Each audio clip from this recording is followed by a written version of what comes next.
রাতেই সমস্ত কিছু রান্না করে গুছিয়ে একেবারে কাক ভরে বেরিয়ে পড়লাম বৃন্দাবন যাত্রার উদ্দেশ্যে। তবে এবারে একেবারে অন্য রাস্তা দিয়েই যাওয়া। তো কিভাবে কি করলাম, কি খেলাম ট্রেনের মধ্যে, সব কিছুই আজকে শেয়ার করব। রাধে রাধে বন্ধুরা, কেমন আছো সবাই? আশা করি সবাই ভালো আছো, সুস্থ আছো।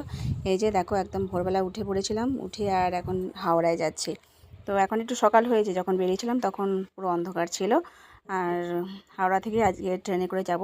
তো এবারে বৃন্দাবন যাওয়াটা, বৃন্দাবনের ডাইরেক্ট যাচ্ছি না মথুরায়।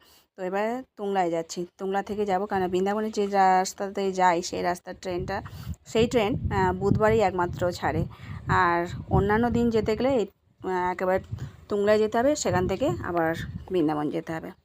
তো ওই টিকিট পাইনি বলে এবারে এই টিকিটে যেতে হচ্ছে।